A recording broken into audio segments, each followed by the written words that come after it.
मंजूर करू।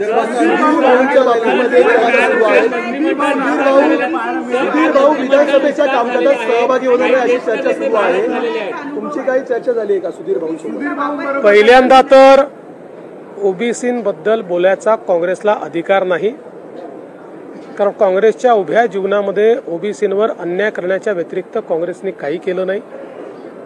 महाराष्ट्रातलं ओबीसी मंत्रालय मी मुख्यमंत्री असताना स्थापन झालं।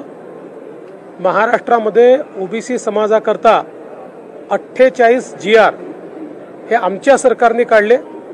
मी आणि शिंदे साहेब असताना महाज्योतीची स्थापना असेल, 52 हॉस्टेल असतील, शिक्षणाची व्यवस्था असेल, PhDची व्यवस्था असेल, वेगवेगळ्या प्रकारे विदेशी शिक्षणाची व्यवस्था असेल, रोजगाराची व्यवस्था असेल, सगळ्या बाबतीतली कामं ही महायुतीच्या सरकारने आम्ही केलेली आहेत। काँग्रेसला दाखवण्यासारखं एकही काम नाही। देशामध्ये देखील इतक्या वर्षांनंतर ओबीसी समाजाला त्या ठिकाणी संवैधानिक दर्जा हा मोदीजींनी दिला। जवळजवळ 60-65 वर्षांनंतर मेडिकल जे ॲडमिशन आहेत त्याच्यामध्ये ओबीसींना आरक्षण हे मोदी साहेबांनी दिलं।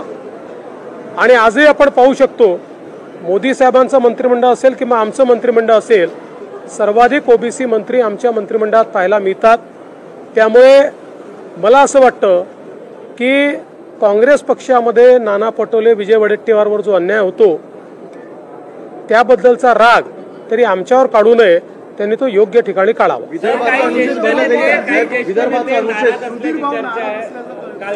माझी सुधीर भाऊंची नीट चर्चा झालेली आहे। सुधीर भाऊ आमचे ज्येष्ठ नेते आहेत आणि जसं मी सांगितलं की पक्षाने काही लोकांना मंत्रिमंडळात न घेण्याच्या पाठीमागे त्यांना काही विशिष्ट जबाबदारी देण्याचा मानस तयार केलेला आहे।